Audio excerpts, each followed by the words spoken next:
Salut, salut! J'espère que vous allez bien et que vous avez passé une magnifique journée parce que là, on commence à être en soirée. Dans mon cas, je ne sais pas pour vous autres.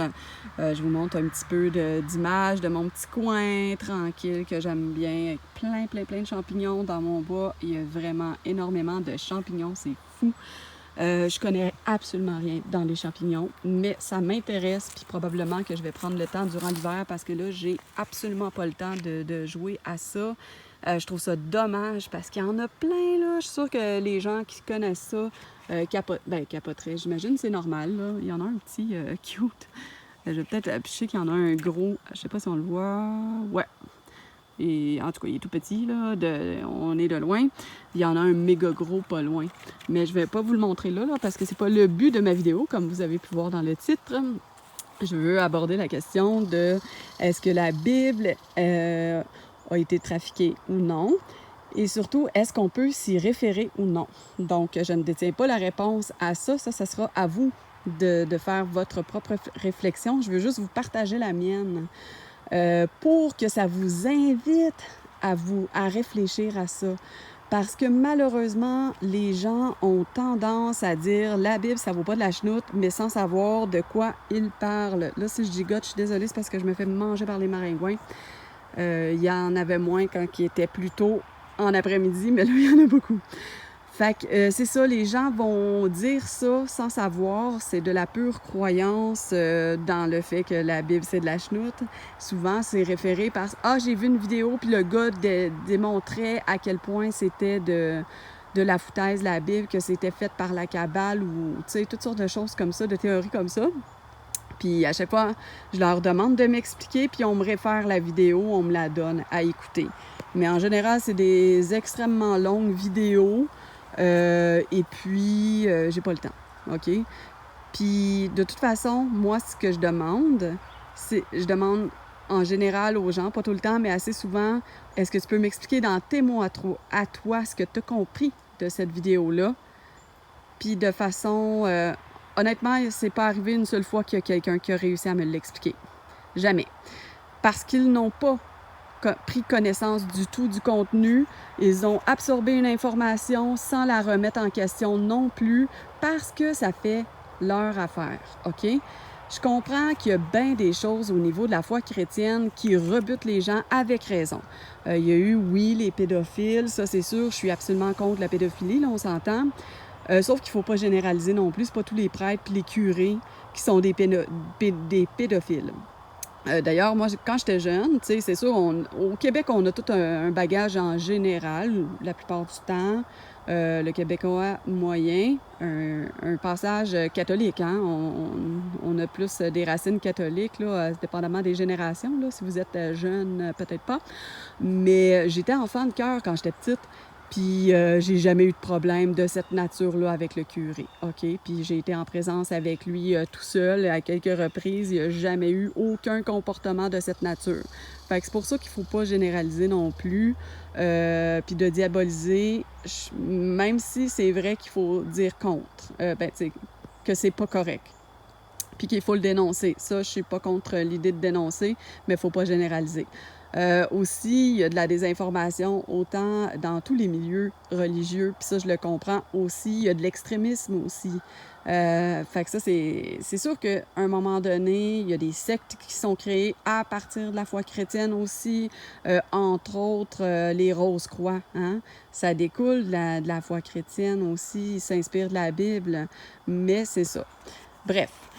Je pense qu'il faut connaître le sujet avant de s'avancer ou de commencer d'amortir une réflexion. Hein? Je pense que c'est bien. Je pense que les gens ont besoin de se poser la question présentement plus que jamais dans les temps difficiles qu'on vit depuis 2 ans avec la COVID. Puis en particulier, les temps risquent de s'empironner possiblement à suivre. Je ne suis pas médium ou whatever, mais on verra, le temps le dira. Mais mettons qu'on dirait que ça s'enligne pas pour s'alléger tout ça. Fait que voilà, je pense que ça vaut la peine de se questionner là-dessus parce qu'on peut traverser un vide spirituel dans des temps comme ça difficiles et c'est pas pour rien qu'il y a autant de suicides qui a eu lieu dans la COVID. Il y a eu beaucoup d'anxiété, beaucoup de solitude et tout le kit. Bref. OK, là, je m'égare un peu. J'aimerais faire 2 correctifs aussi par rapport à ma dernière vidéo. J'ai dit que dans l'Ancien Testament ou l'Ancienne Alliance, c'est selon, il y a des passages qui sont très glauques. Mais de la manière que je l'ai nommé, c'est comme si l'Ancien Testament était glauque. Ça pourrait être interprété comme ça, puis je veux pas dire ça parce que c'est faux. Il y a certains passages que, oui, ça nous apparaît un peu glauque, hein? J'ai dit le mot, fait que restons là-dessus. Et puis, mais il y a certains passages qui sont formidables, entre autres les proverbes. Le livre des proverbes, je vous encourage à aller les lire. Surtout si vous avez une affinité avec la philosophie et les textes qui sont inspirés de sagesse. Souvent, les gens bouddhistes aiment beaucoup la sagesse. Donc, c'est des livres qui pourraient peut-être vous intéresser dans l'Ancien Testament. Puis moi, ça m'apaise beaucoup quand j'ai lu. C'est plein de gros bon sens aussi, hein? Moi, j'aime la simplicité.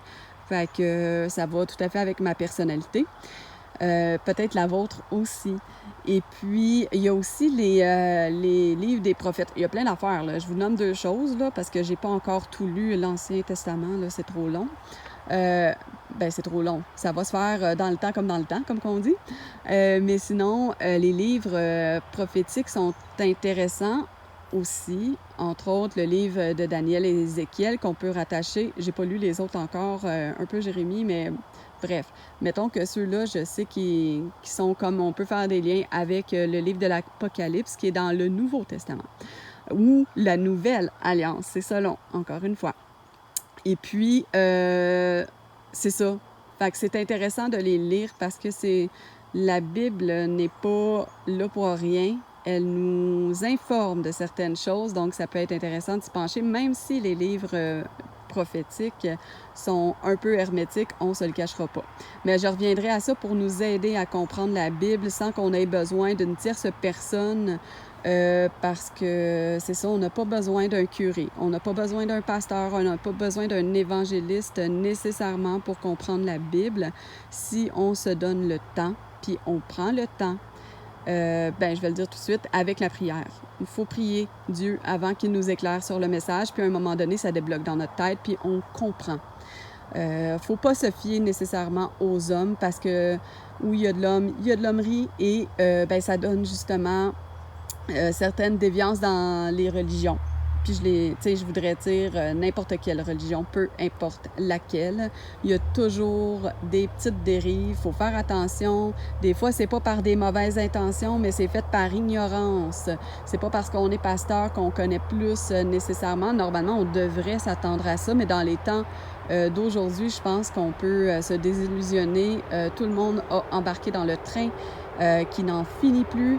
Dans le sens qu'on est super occupé avec toutes nos distractions, en particulier avec les réseaux sociaux. À ça, les pasteurs, les curés sont sur Facebook, Internet. Une fois, j'avais écrit un curé, j'avais besoin d'un local. Je voulais voir un local abordable. J'avais demandé si c'était possible d'avoir un local dans le sous-sol de l'église, tu sais. Je connaissais une autre prof de musique qui avait fait ça. Et ça a même pas pris comme 5 minutes que le curé m'a répondu lui-même en personne. J'étais surprise, tu sais. Fait que autant les curés, les pasteurs et tous ces gens-là sont dans la distraction des temps actuels. Et malheureusement, plus on est dans des distractions et moins on est près de Dieu. Puis ça, c'est très dommage et c'est très inquiétant. Mais ça fait partie de ce qu'on vit maintenant. Puis je pense que c'est ça qui est intéressant, entre autres, dans la Bible. L'autre rectificatif que je voulais faire aussi, oui, j'ai mentionné au niveau de la loi. Hein? La loi qui est dans l'Ancien Testament, elle n'a plus cours maintenant. C'est ce que j'ai dit, mais il faudrait préciser, j'aurais dû préciser mieux. Je trouve que ça manquait de clarté. Que en fait, ça dépend desquelles lois. Il y a certaines lois comme « tu ne tueras point », qui est... ça, je sais pas si c'était dans l'Ancien Testament. Il faudrait vérifier. Mais il y a certaines lois, en tout cas, qui étaient dans l'Ancien Testament. Je pourrais pas donner d'exemple, mais qui sont dans le Nouveau Testament ou l'Ancienne Alliance versus la Nouvelle Alliance. Et puis, c'est très vaste. Puis, je suis encore en train de me questionner sur ces lois-là. Parce que je suis assez le by the book dans la vie, fait que quand que je m'intéresse à quelque chose, j'aime ça aller jusqu'au bout, mais comme je l'ai dit, la Bible, c'est vaste. Ça prend du temps, il faut prendre le temps. Donc, je prends le temps, puis je ne veux pas trop me prononcer sur ces choses-là pour l'instant parce que je n'en sais pas suffisamment. Voilà, des fois, il vaut mieux attendre avant de se prononcer. Mais je sais quand même, je l'ai vu, c'est juste que je ne l'ai pas retenu, qu'il y avait des choses qui étaient dans l'Ancienne Alliance qui courent encore dans la Nouvelle Alliance. Mais je peux donner un exemple très concret sur quelque chose qui n'est plus dans la Nouvelle Alliance. C'est la circoncision physique, hein, que les hommes doivent se faire circoncire. Ça, c'était en cours, c'était une loi dans l'Ancienne Alliance qui n'a plus cours dans la Nouvelle Alliance. Maintenant, on parle plus de circoncision de la chair. C'est une alliance finalement qu'on a avec Dieu, de ce que j'en ai compris. Mais encore là, sous toute réserve, c'est à vous d'avoir les réflexions puis de prier Dieu pour avoir vos réponses.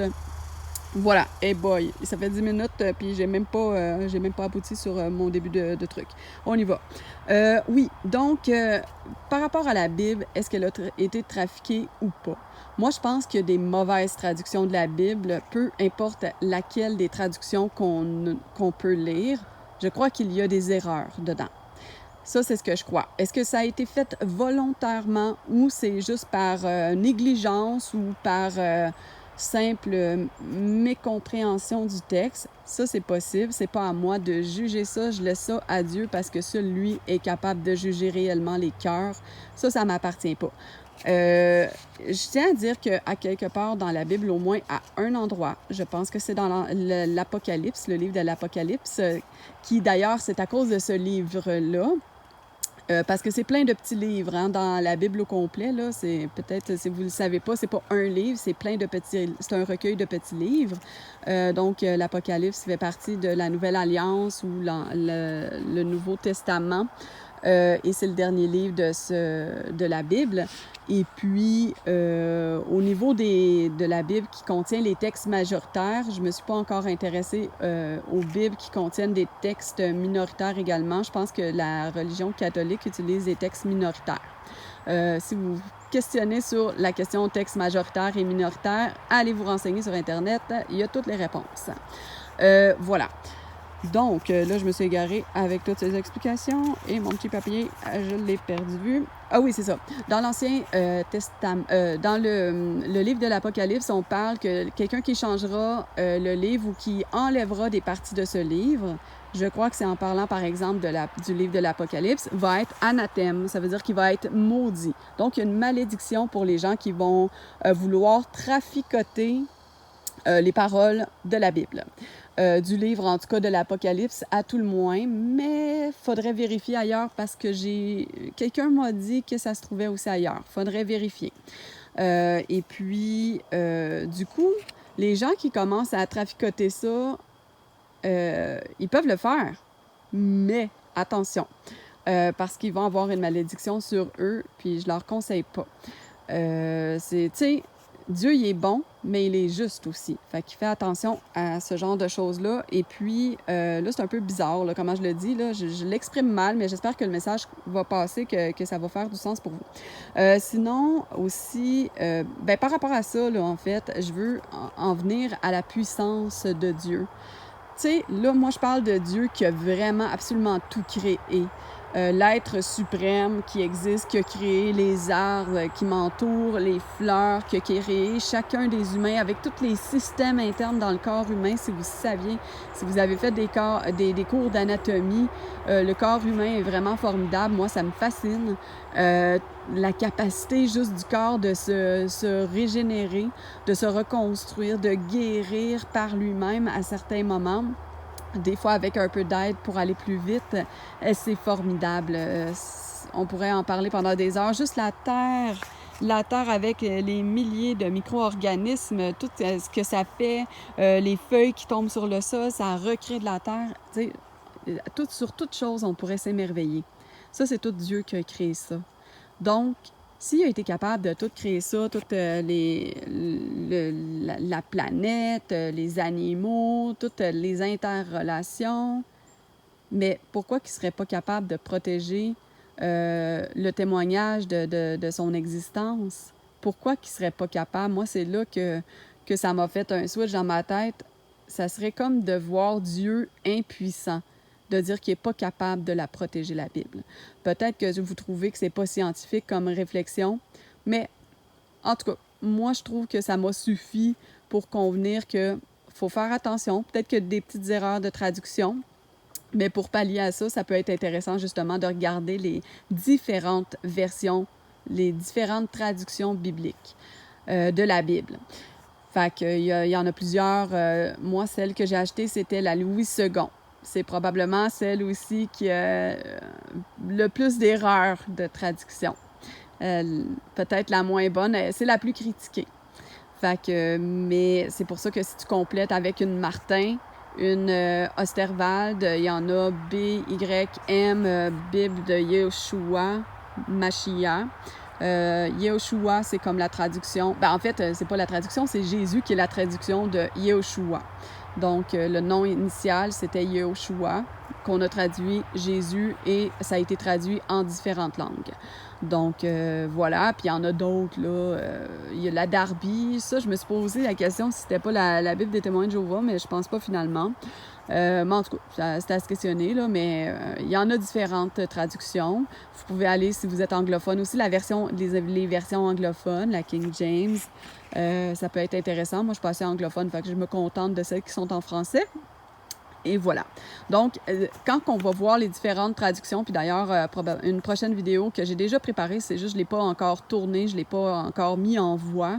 Justement, j'ai décidé de faire un comparatif d'un texte qui est vraiment percutant, je trouve, que j'en ai déjà parlé vite fait, 2 Timothée 3 pour les curieux. Faire une analyse complète de 4 différentes versions, puis d'en allant voir les précisions des mots dans le dictionnaire.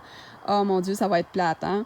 Oui, je sais, des fois, je suis un peu intense, mais je pense que ça vaut la peine quand même parce que ça décrit exactement les humains actuels.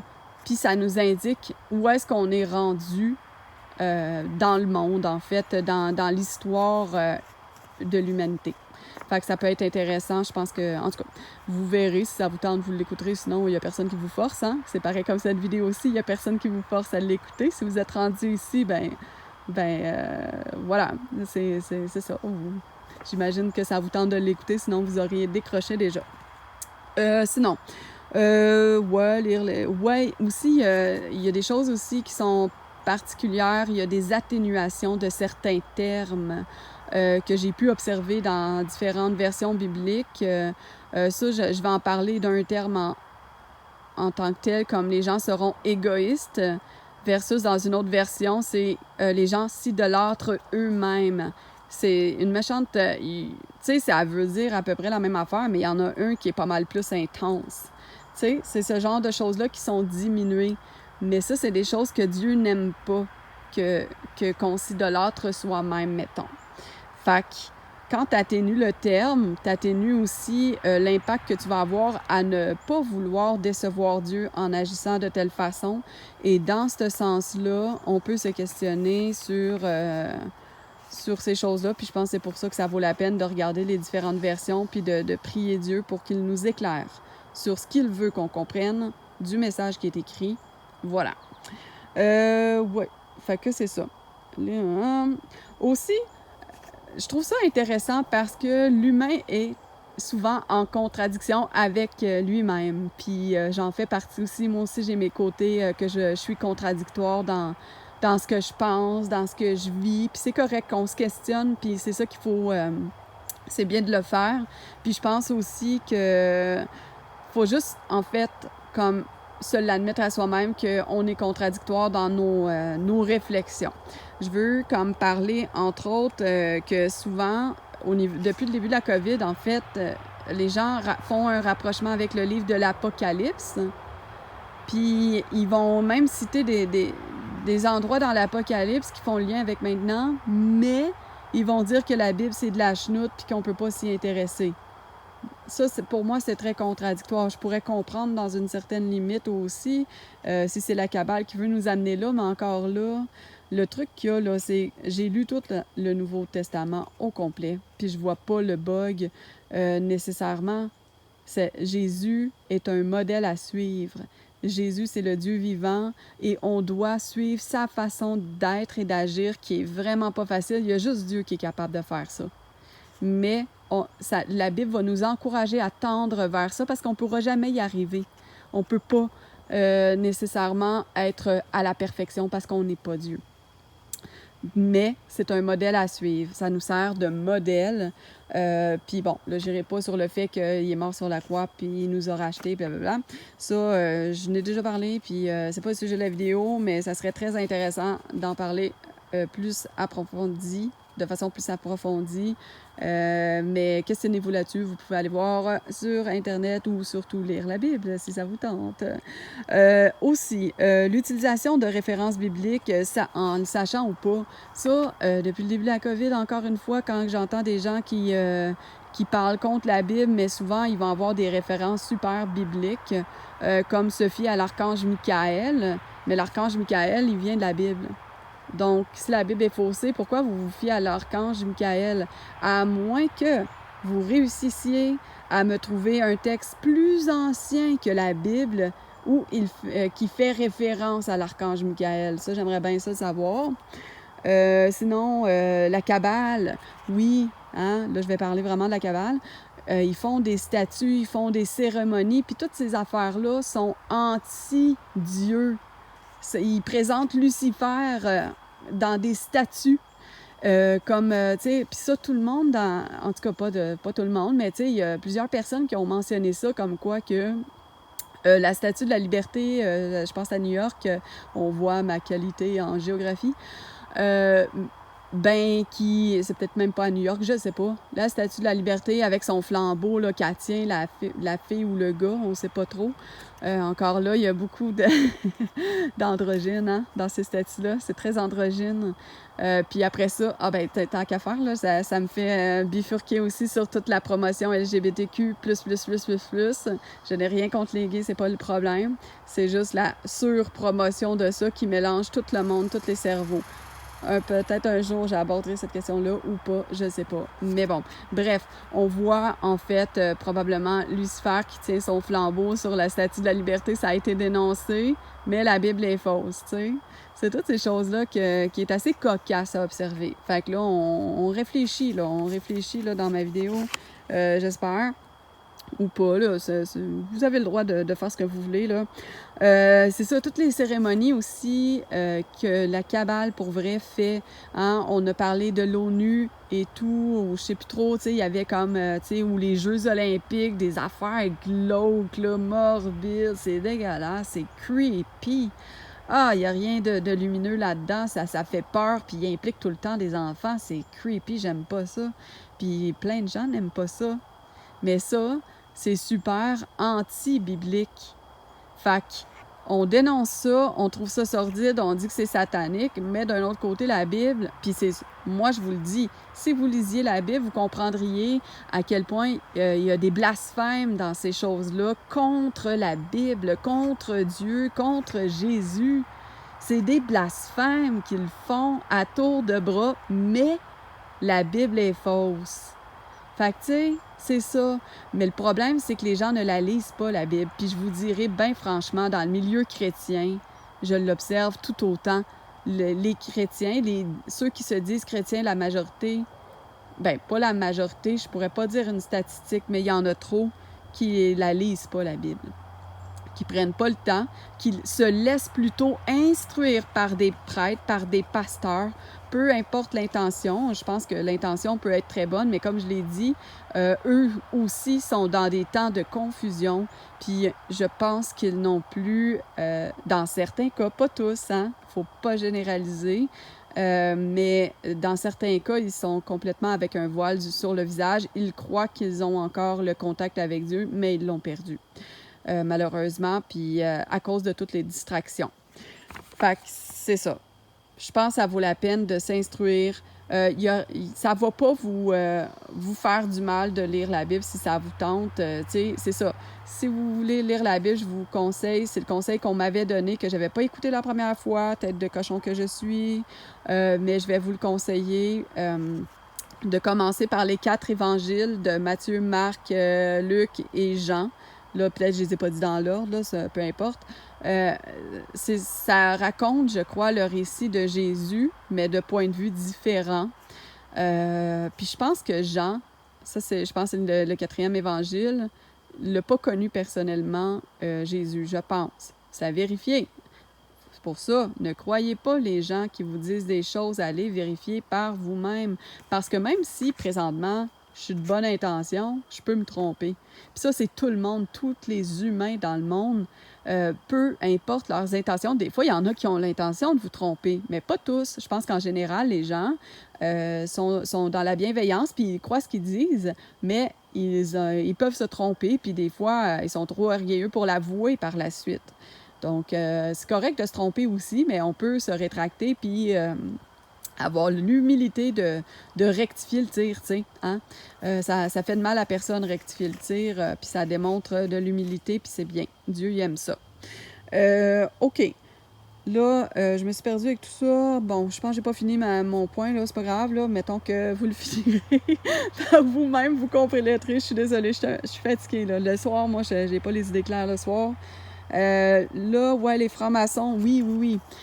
Souvent, pas souvent, mais j'ai entendu dire, c'est sûr que moi, je suis pas franc-maçon, donc je suis pas là, mais j'ai fait quand même pas mal de recherches sur les francs-maçons qu'ils utiliseraient la Bible. Puis c'est ça que le monde dénonce. Ils disent que la Bible a été écrite par des francs-maçons, peut-être, là. Ça, pas qu'elle a été écrite, mais qu'elle a été traduite par des francs-maçons. Ça, peut-être qu'il y a un franc-maçon, mais encore là, est-ce que c'était... Tu sais, je veux dire, il y en a qui se sont mélangés puis qui sont devenus francs-maçons ou Rose-Croix par la suite, puis là... mais ils l'avaient traduit avant, tu sais. Faut voir, là. Faut faire des recherches pour savoir tout ça, puis d'en avoir le cœur net. Mais c'est vrai qu'ils vont se servir de ça dans certains cas de la Bible, au début, justement, parce que s'il arrive tout de suite, « Hey, on va blasphémer Dieu dans le tapis, tu sais, dans les premiers degrés de la franc-maçonnerie », pensez-vous que les gens vont adhérer? Il y en a trop qui aiment Dieu sincèrement, d'un cœur sincère, puis c'est pas ça qu'ils veulent. Fait qu'ils vont amadouer les gens en parlant de Dieu de façon belle, puis Dieu, le grand architecte, là, ça dévie vers le grand architecte parce qu'ils vont l'appeler comme ça. Puis je pense que c'est même utilisé ce terme-là dans la Bible. Il faudrait voir les traductions, ça, si je le retrouve, si je repasse sur un passage de grand architecte, je vais aller voir la Bible, je vais aller voir les différentes traductions, je vous encourage à le faire, mais finalement, plus tu avances dans les degrés et plus finalement ça commence à blasphémer Dieu, puis qu'on se rend compte que c'est pas Dieu qu'on vénère, c'est Satan. On vénère Satan, on fait des choses de plus en plus sordides, plus on avance, mais dans les premiers degrés, les gens ne savent pas forcément, puis ils pensent qu'ils font allégeance peut-être à Dieu. Fait que, tu sais, c'est ça. C'est sûr que je dénonce la franc-maçonnerie, je l'ai faite. Si j'ai à le refaire, je vais le refaire. Sauf que je perds pas dans l'idée que les gens sont peut-être simplement dans l'ignorance. Les gens sont ignorants. Sauf qu'en même temps, de nos jours, j'ai un petit peu de la difficulté quand même à pardonner parce qu'on sait, surtout dans le mouvement où on dénonce les actes répréhensibles du gouvernement, on dénonce aussi la franc-maçonnerie. Fait que, mettons, les gens qui sont dans le mouvement de la résistance, comme je l'appelais jadis, je peux pas croire qu'ils sont pas au courant de ce qui se passe dans les degrés plus hauts. Fait que si t'es dans la franc-maçonnerie, moi, j'encouragerais ces gens-là à se défroquer puis ça presse. Parce que tu le sais, dans le fond, que tu fais à qui tu fais allégeance parce que t'es pas dans l'ignorance. Fait que Dieu, il pardonne, il va te pardonner, là, il y en a pas de problème. Mais faut que tu demandes pardon pour qu'il te pardonne. Il va pas te pardonner si tu continues dans ce chemin-là. Il faut se repentir et se rétracter. Fait que les gens qui veillent, qui sont trop attachés à leur propre intérêt personnel, puis ça, c'est quelque chose dont parle beaucoup la Bible. Les gens qui sont attachés aux choses de la terre, c'est eux qui vont avoir de la misère à rentrer dans le royaume de Dieu ou le paradis, comme on peut l'appeler, peu importe. Mais parce qu'ils sont trop attachés, puis justement, ils sont facilement corruptibles. Fait que c'est ça. Bref. Fait que ça, c'était ma petite aparté au niveau... je ferme tout le temps mon petit papier, là, mes petites notes, mais je devrais arrêter de... Puis je suis désolée, hein, je gigote beaucoup. C'est parce que d'habitude, je parle avec mes mains, puis là, j'essaie de tenir mon cellulaire. Fait que, bref, je fais de mon possible. Soyez indulgents, s'il vous plaît. OK. Puis une autre affaire aussi que j'aimerais porter à votre attention, tu sais, dans tous les mouvements de la Kabbale puis tout, c'est tout le temps la Bible qui s'en prenne. Pas au Coran, pas au bouddhisme, pas à d'autres religions comme l'hindouisme ou whatever. C'est à la foi chrétienne qui s'en prennent, c'est à la Bible qui s'en prennent. Ils font des blasphèmes envers la Bible. Ça aussi, ça me sonne une cloche. Je me dis, c'est la Bible qui est la menace pour Satan et Lucifer. Là, je sais qu'il y en a qui vont me trouver intense, là, mais quand même, je pense que ça aussi, il faut se poser la question par rapport à ça, parce qu'ils sont pas anti-Coran, c'est le contraire, ils vont... il y a eu une poussée, en tout cas, un certain temps. Il faudrait vérifier. Moi, je suis rendue désinformée, mais dans le tapis, les amis. Puis ça me fait du bien, parce que c'est de la distraction, hein, tout ce qui se passe aussi. Il faut quand même connaître, il faut quand même se préparer à certaines choses, mais à un moment donné, trop de distraction, puis trop de climat anxiogène aussi, hein. Trop s'informer, ça rend un climat anxiogène, puis on n'est plus capable, encore une fois, d'être en connexion avec Dieu parce qu'on est plus connecté à notre anxiété. Puis on peut remettre ça dans les bras de Dieu aussi, notre anxiété, là, tu sais. Bref, c'est pas ça le point, là, mais bon, OK, c'est ça. Là, j'ai fini là-dessus. Je vais essayer de me dépêcher, là. Je suis désolée, c'est long. OK, donc, oui, là, mon encouragement aux gens, c'est avant de porter un jugement que la Bible, c'est de la chenoute, parce que moi, tant qu'à moi, je vous le dis, bien honnêtement, je trouve que vous passez à côté de quelque chose de formidable qui pourrait vous aider. Mon but, c'est pas de vous convertir parce que je n'ai même pas cette capacité-là. Ce n'est pas à moi de vous convertir, c'est à Dieu de le faire. Je n'ai pas ce poids-là sur mes épaules, mais je ne peux pas ne pas en parler. Je ne peux pas taire quelque chose qui, pour moi, est important. Justement, une des choses très importantes dans la Bible, en particulier, qui est nommée dans la Nouvelle Alliance, c'est d'aimer son prochain comme soi-même. Et puis, tu sais, aimer son prochain, là, c'est pas de le flatter dans le sens du poil tout le temps, puis d'y lécher les bottes, puis de dire « Ah, t'es donc bien beau, t'es donc bien fin, je t'aime, puis je pense à toi », puis d'être tout le temps après. C'est pas ça, aimer son prochain. C'est d'aimer son prochain, c'est aussi de s'inquiéter pour son prochain, puis de dire des choses des fois que le prochain, ça ne tente pas d'entendre, parce qu'il sait qu'il doit se pencher sur cette question-là, comme quelqu'un qui est obèse, mettons. Bien, si tu aimes ton prochain, tu ne vas pas l'écœurer avec ça, mais tu vas lui dire « Je m'inquiète pour ta santé. Est-ce que tu veux qu'on essaye de voir comment qu'on pourrait faire pour que peut-être que tu retrouves un poids un peu plus santé parce que tu as pris beaucoup de poids? Il y a peut-être, est-ce que tu as été voir ton médecin? C'est ça, aimer son prochain. C'est de nommer les choses, même si des fois les choses sont difficiles à nommer. Et puis, ben moi, malgré tout, étonnamment, je pensais que j'aimais pas les humains, mais je m'inquiète tout le temps pour les gens qui m'entourent, les humains qui m'entourent. Et même les humains que je connais pas. Comme je connais pas tout le monde là, qui écoute mes vidéos, mais je vous aime assez pour vous informer de ça, pour vous encourager pas à vous informer, je vous informe de rien, mais vous encourager à prendre de l'information. Je vous ai donné un petit peu d'information, allez pousser plus loin, s'il vous plaît, parce que je t'inquiète pour vous, puis encore plus inquiète pour les chrétiens qui prennent pas le temps de lire la Bible, puis qui se font désinformer dans certains cas, sur certaines choses. Je suis encore plus inquiète pour vous parce que j'ai l'impression des fois que on se pète les bretelles, on sait ce qu'on a à faire, on est sauvé, puis j'ai aucunement à m'inquiéter, puis finalement, peut-être qu'on est dans le mauvais chemin, qu'on s'est fait... je réitère, je ne prête pas d'intention aux gens qui donnent des enseignements, au contraire.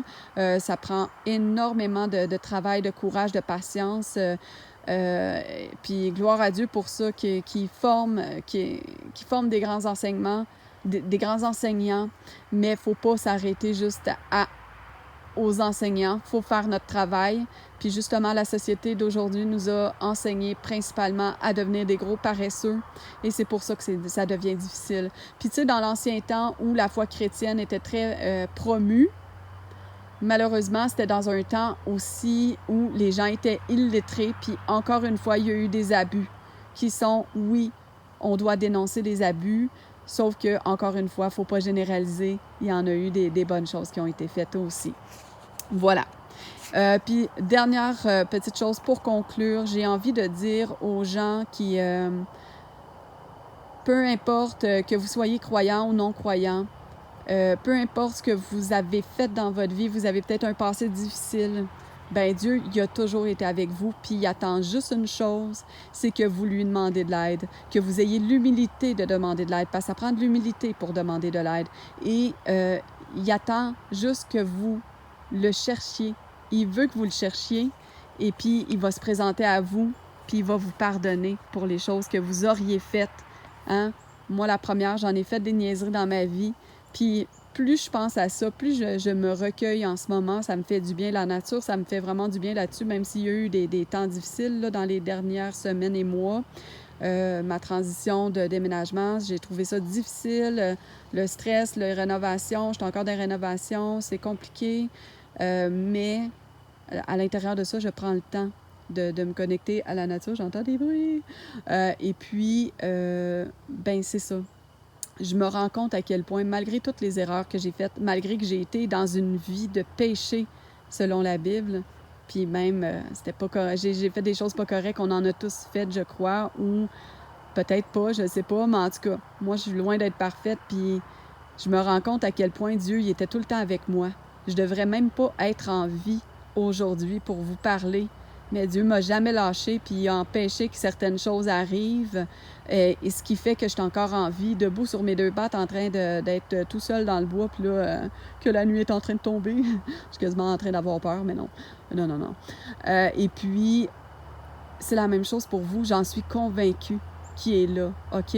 Peut-être que vous doutez qui est là pour vous, puis que vous aimez mieux vous reposer sur le fait que vous êtes capable tout seul, comme un grand. C'est sûr, moi aussi, j'ai été dans ce discours-là beaucoup parce que j'ai été très seule dans ma vie. J'ai eu à vivre des choses comme ça aussi, de tout le temps devoir me débrouiller tout seul. Je n'ai arraché sur bien des plans. Fait que je pense tout le temps que je suis capable tout seul, j'accepte pas l'aide. Mais Dieu, il est là, puis il a toujours été là. Il est là pour vous en tout temps. Puis je vous encourage, même je vous mets au défi, les gens qui croient que c'est eux qui peuvent créer leur propre vie, de juste jouer le jeu pendant 1 mois. Priez Dieu, celui qui a tout créé. Pas de tierces personnes, pas des anges, pas... Prenez un break puis faites juste prier Dieu, juste 1 mois. Ça ne vous coûtera rien, puis vous verrez ce qui va se passer dans votre vie. Je vous souhaite le meilleur, en tout cas. Je vous souhaite d'être dans la présence de Dieu, tous, parce qu'on en a besoin dans les temps difficiles comme ça. Et puis, ben, soyez bénis, au nom de Jésus, abondamment. Et ben, on se retrouvera probablement dans une autre vidéo, parce qu'elle est déjà prête. Il me reste juste à l'enregistrer. Fait que passez une magnifique soirée. Bisous! Ciao!